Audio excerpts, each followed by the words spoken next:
Setelah mereka membuat taklim di mana-mana, ya, mereka sudah mulai banyak massa. Bahkan mereka kadang di kepolisian juga ada, ya, ada namanya PCS, Polri Cinta Sunnah, ya, itu organisasi mereka. Kemudian di samping itu mereka dapat gaji dari dari luar negeri. Mereka dapat gaji kurang lebih 20 juta satu bulan. Kalau di NU yang dari Timur Tengah itu cuman organisasinya namanya Robitoh. Nah, itu NU punya, ya. Itu muassasah. Tapi kalau mereka selain dari Robitoh. Jadi selain dari Robitoh ada beberapa yayasan itu yang mendanai mereka.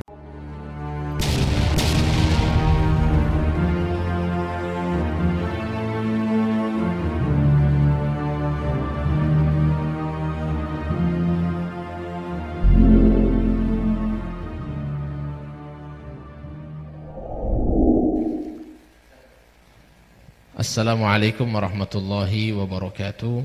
Alhamdulillah wassalatu wassalamu ala Rasulillah Sayyidina Maulana Muhammad ibn Abdullah wa ala alihi wa sahbihi wa mawala. Subhanaka la ilma lana illa ma 'allamtana innaka antal alimul hakim. Rabbi shrah li sadri wa yassir li amri wahlul 'uqdatam min lisani yafqahu qawli wahdi qalbi wa saddid lisani bihaqqi sayyidi wa habibi Muhammadin sallallahu alaihi wasallam. Masya Allah, pada kesempatan kali ini alhamdulillah kita bersama para teman-teman yang sudah hadir, juga teristimewa kepada tamu kita Al-Ustadz Rubianto Ibrahim. Masya Allah, gimana kabar Ustadz? Sehat? Alhamdulillah. Alhamdulillah sehat afiat. Alhamdulillah, beliau ini adalah da'i, muballigh, ya, muallim, tokoh yang ada di Gorontalo, yang mungkin bisa dikatakan dulunya ya agak sedikit keras. Iya, betul. Tapi ya, insya Allah alhamdulillah sekarang sudah mulai mengikuti belajar sehingga beliau alhamdulillah menemukan jalan yang insya Allah menurut beliau, ya, dan ini termasuk daripada sawadul a'dham, ya, sawadul a'dham, kebanyakan dari para ulama ambil jalannya, yaitu jalan ahlu sunnati wal jamaah. Ya Ustadz, ini saya ingin bincang-bincang sama antum. Ini bincang-bincang sebenarnya sederhana saja. Ya, anak kenal antum mungkin ya tidak terlalu lama, tapi lumayan lama juga sudah kenal antum ketika balik dari Yaman. Nah, ini insya Allah saya ingin banyak bertanya. Dulunya antum ini bukan termasuk dari kelompok ahlu sunnah wal jamaah. Dulu kan antum termasuk dari salafi, ya? Betul, iya. Ya, salafi. Ya. Ustadz, kira-kira antum pertama dulu antum berapa lama di salafi itu? Kalau saya di salafi itu sejak dari SMEA, SMK Negeri 1. Nah, saya waktu itu kelas 3 SMEA, itu saya bergabung dengan mereka, ikut kajian, sudah mulai hafal juz 30. Setelah itu hampir saya tidak lulus di SMEA itu. Karena sudah mulai fokus di pembelajaran mereka. Jadi dari SMEA tahun 98, ya, 98 sampai 2008. Ya. Ustadz, apakah dari pemahaman salafi itu, ini menurut antum, ya, apakah ini cikal bakal mungkin bisa membahayakan Indonesia sendiri? Kalau kita melihat bahwa salafi ini dia membahayakan karena menolak beberapa ajaran atau beberapa aturan di Indonesia. Nah, saya contohkan misalnya mereka tidak mau hormat bendera. Antum dulu berarti tidak hormat bendera, ya? Ya. Dulu tidak hormat bendera. Karena itu dianggap itu togut. Nah, apa itu togut itu apa? Togut itu hukum selain hukum Allah. Karena orang-orang ini kan sering bilang togut. Jadi togut ini hukum selain dari hukum Allah. Jadi kalau hormat bendera itu termasuk togut berarti? Iya, jadi mereka menganggap begini, kalau hormat bendera itu sama dengan menyembah merah putih itu. Oh, begitu. Jadi sehingga kalau hormat bendera sama dengan menyembah. Jadi karena sama dengan beribadah. Berarti sama dengan beribadah kepada selain Allah. Masya Allah. Nah, jadi sehingga memang tidak bisa hormat bendera. Iya, jadi mungkin togut juga bisa dikatakan orang yang misalnya pimpinan gitu ya, pimpinan kepada kemudian mengambil keputusan selain keputusan yang ada di selain dari hukum Allah mungkin. Hukum Allah selain dari Al-Quran. Menurut mereka. Iya, menurut mereka, versi mereka. Versi mereka. Padahal tidak demikian ya. Iya. Oke. Masya Allah. Dulu antum memang di Salafi, apakah antum berorganisasi atau? Kan Salafi ada dua, ada Salafi yang tidak berorganisasi dan ada yang berorganisasi. Kalau saya di Salafi yang tidak berorganisasi. Masya Allah. Ustadz, apa namanya? Jadi kalau seandainya misalnya seperti kearifan lokal yang ada, bukan juga jadi pemahaman Ahlus Sunnah wal Jamaah lah, secara umum. Kan ada namanya, kita kan di Indonesia khususnya ada Maulid Nabi, ya, kemudian ada tahlilan. Apakah ini ditentang semuanya? Oh jelas, kalau itu jelas. Mereka menentang semua itu. Bahkan kalau misalnya Maulid Nabi, bayangkan orang kayak dengan antum majelis Rasulullah kan, Maulid Nabi. Itu mereka anggap bahwa itu berlebihan kepada Nabi, dianggap gulu kepada Nabi.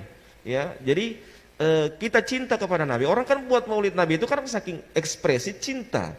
Nah, tapi mereka kalau mereka terlalu kaku, cinta mereka hanya ikut sunnah doang. Nah, itu kekakuan mereka. Jadi sebenarnya cinta itu dengan kita merayakan Maulid Nabi itu salah satu bentuk kecintaan. Kenapa sih? Bahkan ulama-ulama di Mesir saja, di Yaman, ya, mereka membaca kitab Syama'ilul Muhammadiyah satu malam full, ya, dengan teknis seperti sama dengan di Gorontalo, ya, ada di Kili. Kan cuma teknisnya yang berbeda. Kalau di Mesir pakainya bahasa Arab, kita di Gorontalo pakai bahasa Gorontalo, ya, beda. Jadi cuma teknis saja. Tapi mereka malah membid'ahkan itu.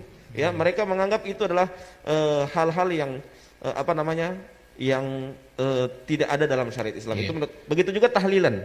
Tahlilan mereka anggap itu bukan dari syariat Islam karena mereka bilang hak kepada mayat itu cuma memandikan, mengkafani, menguburkan, menyolati. Ya, itu saja. Jadi mereka bilang kalau misalnya tambah dengan mentahlilalkan itu tidak dianggap bagian daripada hal itu. Itu kan hukum yang dibahas ini masuk bab ihdas sawab, memberikan hadiah pahala kepada si mayit. Ya, dikirimkan ya, pahala. Mengirim pahala, iya. Jadi Ustadz, kan ini pemahaman Salafi Wahabi, ini saya tahu. Wallahu a'lam, mungkin antum lebih tahu lah. Kan mengkafirkan ada membid'ahkan, ya, mengatakan saudara muslim itu syirik atau musyrik lah. Musyrik ini orang menyekutukan Allah dengan sesuatu ya selain Allah. Nah, ini kalau menurut saya ini kan ketika sudah dibilang kafir, ya apakah menurut antum juga sama? Kan kafir, berarti sudah kafir, berarti sudah ini sudah bukan saudara saya berarti. Kan sudah kafir dia. Ya, apakah itu juga bisa membahayakan? Karena mungkin antum pernah dengar, pertama itu kan tafkir. Ya, tafkir itu adalah pemikiran. Kemudian setelah itu takfir, mengkafirkan. Kemudian tafjir, pemboman. Ya kan? Jadi ini mungkin ya step by step ya. Satu persatu. Artinya kita mungkin, karena memang beberapa kitab, Ustadz minta maaf ya, seperti di Yaman itu kan ada namanya Kitabut Tauhid. Itu yang kami pelajari, itu yang kami lihat, Kitabut Tauhid ini dipelajari sama ISIS yang ada di Yaman. Masya Allah. Dipelajari sama Al-Qaeda yang ada di Yaman. Sama juga dengan dan antum mungkin pelajari juga kitab itu kan? Iya, pernah. Ustadz pelajari kitab itu. Kira-kira kitab itu yang dipelajari oleh antum dulu, ya, itu ada enggak mengkafirkan orang dalam kitab tauhid itu, mensyirikan orang? Ada. Jadi kemungkinan besar ya ketika mereka ISIS pelajari kitab itu, mereka langsung berpikir, ini kafir, bunuh sudah, darahnya halal kalau begitu. Ini kira-kira menurut antum bisa membahayakan memang. Antum dulu ketika lihat kayak kita begini, antum benci enggak? Oh iya, itu yang saya ingin mau ungkap ya. Mohon maaf Habib. Dulu ini Habib ini saya anggap ini ahlul bid'ah semua, Pak. Pembawa syirik, pembawa ajaran mohon maaf ya. Dan alhamdulillah saya kadang itu kalau melihat kilas balik dulu kadang saya menangis dan kadang saya juga tertawa. Ya, agak lucu memang. Karena apa? Karena saya anggap dulu itu memang namanya juga didoktrin, dogmatis ya. Jadi ditanamkan bahwa para habib itu maunya bawa bawa foto-foto habib-habib untuk dipampang di rumah, untuk dihormati, sehingga bawa-bawa khurafat, bawa-bawa kesyirikan. Saya ketika ketemu sama Habib Salim, ya, Masya Allah, dialognya lebih amanah Habib Salim dibanding mereka. Ya, saya contohkan misalnya ada beberapa masalah, saya contohkan, walaupun Habib Salim tidak sepemahaman itu, Habib Salim paparkan sama saya. Walaupun itu bukan pemahaman Habib Salim, itu menunjukkan bahwasanya Habib Salim ini orang yang amanah dalam menyampaikan, sekalipun itu bukan pemahaman beliau, tetapi beliau sampaikan. Tapi kalau mereka tidak, yang mereka sampaikan hanya pemahaman mereka. Ketika yang berbeda dengan mereka tidak sampaikan. Ini kan tidak amanah. Ya, itulah sehingga sangat membahayakan. Mereka mendoktrin anak buahnya. Orang yang berbeda, jangankan dulu orang yang berbeda saja sudah dianggap itu syubhat.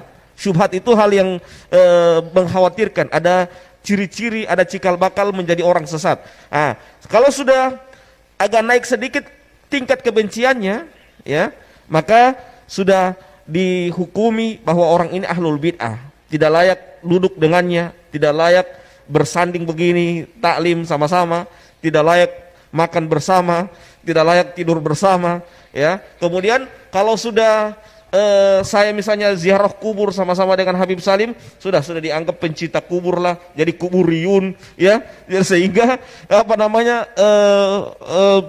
dianggap penyembah kubur lah. Kalau sudah dianggap penyembah kubur berarti sudah sama dengan musyrik, ya, seperti itu. Ya, itulah kenapa sampai, dan alhamdulillah, dan memang di sana sebelumnya itu memang saya lihat analisa dan nalar itu mati, ya, sehingga ketika apa yang disampaikan oleh guru ditelan mentah-mentah, ya, karena apa? Guru kan membungkus bahwa itu mereka punya dalil, bawa dengan dalil.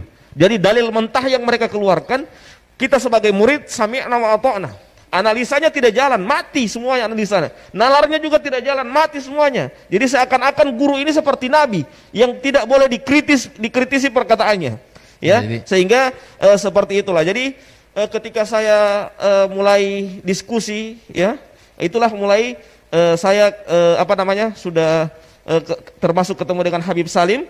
Itu alhamdulillah sudah mulai terbuka cara pandang saya, dan sudah mulai menganalisa, pulang di rumah juga mulai menganalisa.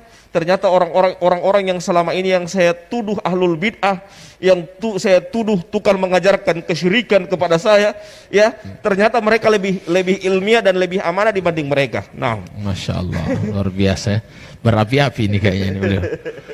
Ya, jadi memang Ustadz, kira-kira mungkin doktrin-doktrin yang mereka lakukan itu apa saja?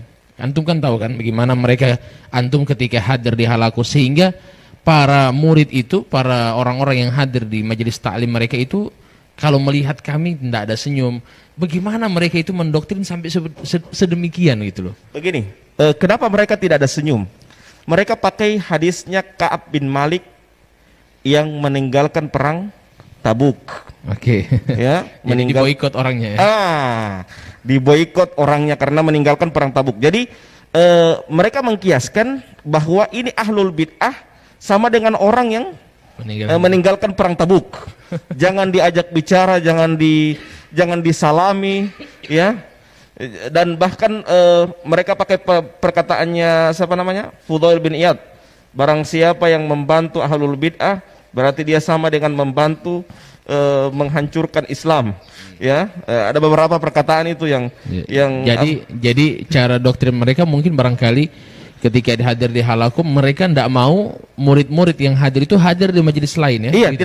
tidak bisa hadir di majelis lain. Jadi kalau hadir di majelis lain sudah mulai disitulah saya mulai dicurigai seperti itu. Saya mulai diboikot, saya mulai tidak diajak bicara, tapi saya tetap datang.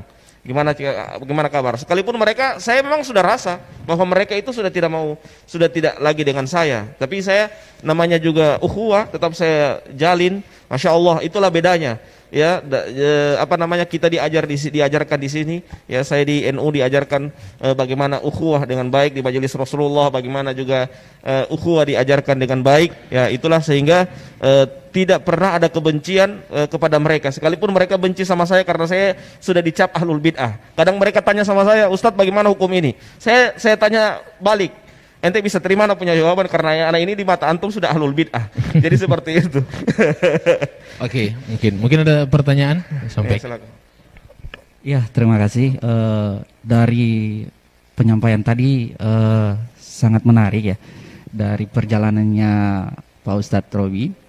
Mungkin pertanyaan saya lebih ke dalam ini mengenai gimana langkah-langkah Ustadz dalam menangani radikal di Gorontalo sendiri. Iya, kalau saya, saran saya, pertama, Ustadz Nusantara semua harus turun. Jadi harus turun, kayak di Jawa itu, Ustadz Nusantara semua turun. Ya, jadi, dan orang-orang yang berwatak-watak radikal seperti itu tidak bisa dikasih tempat di organisasi-organisasi resmi, ya, seperti MUI tidak boleh, ya, karena itu mereka jadikan tameng, ya, bahwa lihat, Anda tuduh saya sesat loh, tapi saya di MUI, berarti MUI itu Anda anggap sesat, ya, jadi mereka bersembunyi di organisasi resmi seperti itu, sehingga mereka seakan-akan tidak dianggap sesat.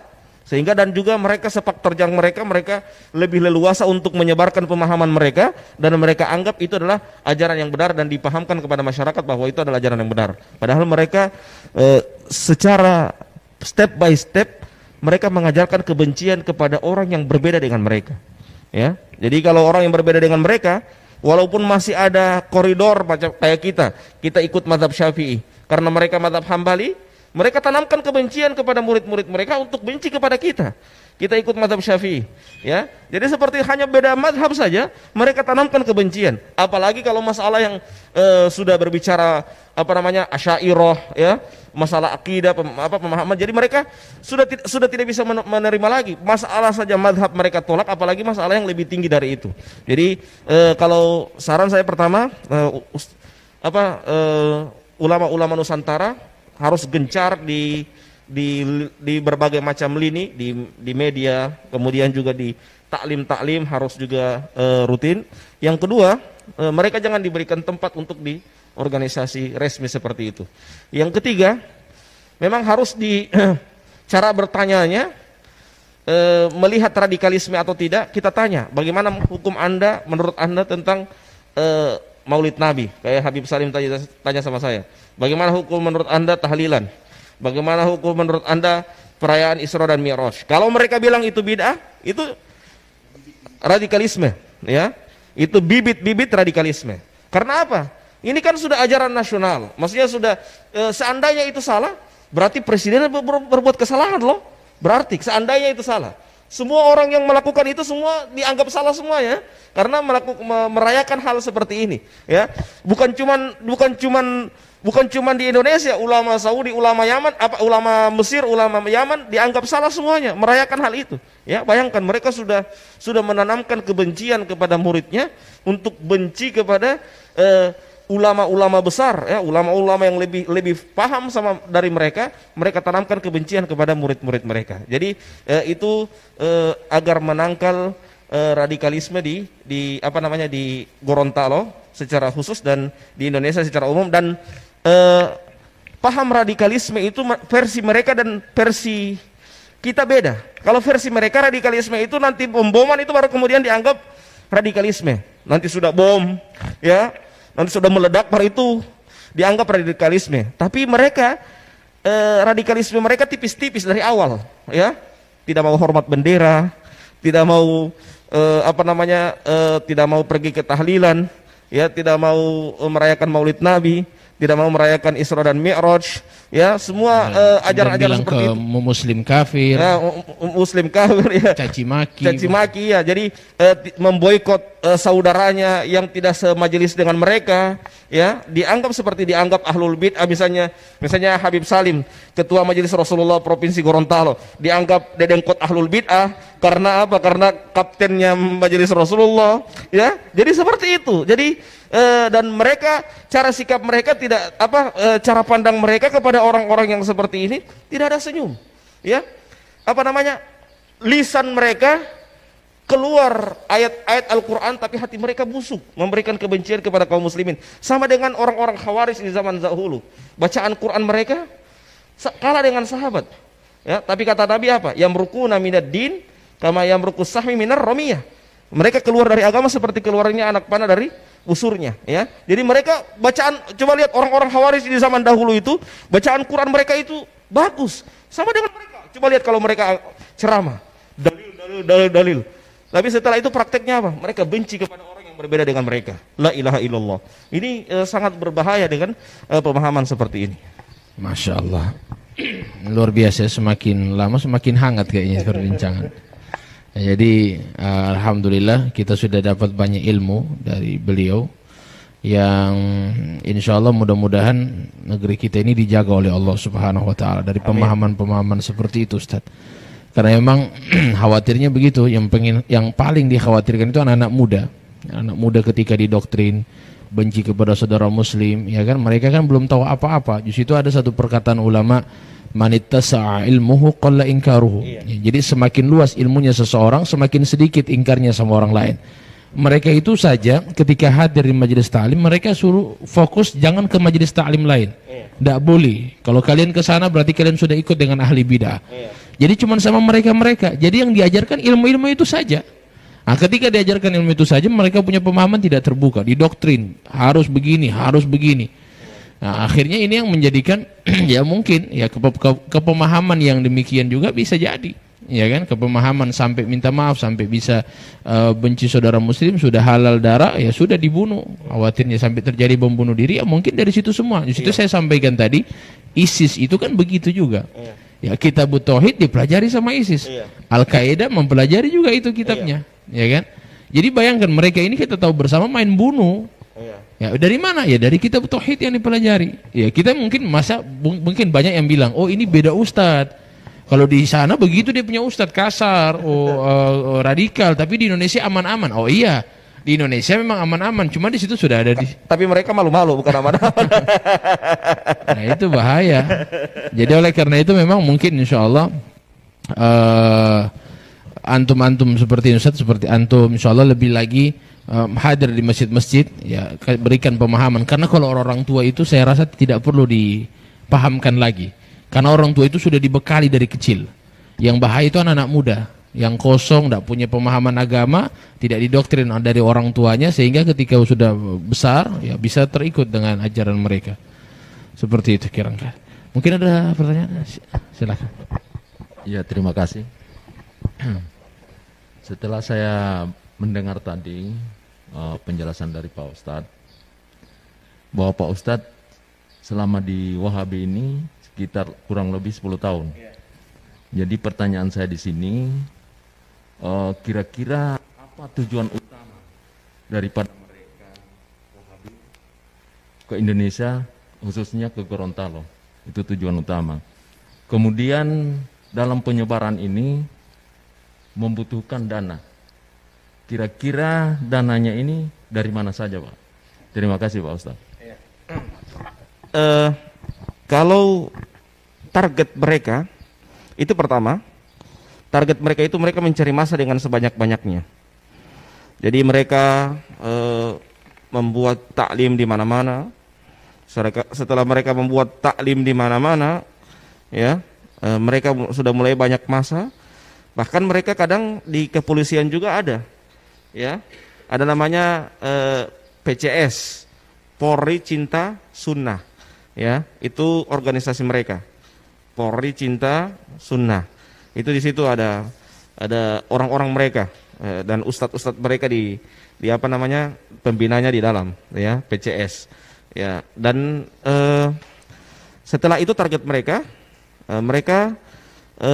masuk ke organisasi-organisasi resmi supaya dianggap legal, ya seperti MUI, ya.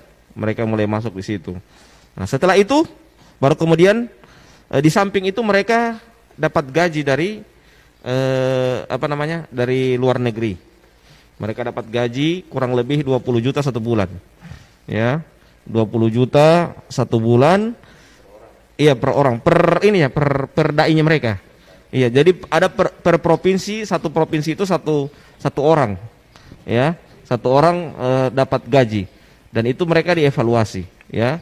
Dan apa namanya? Kalau di NU yang dari Timur Tengah itu cuman organisasinya namanya Robitoh, ya, itu NU punya, ya, itu muassasah. Tapi kalau mereka selain dari Robitoh, jadi selain dari Robitoh ada beberapa yayasan.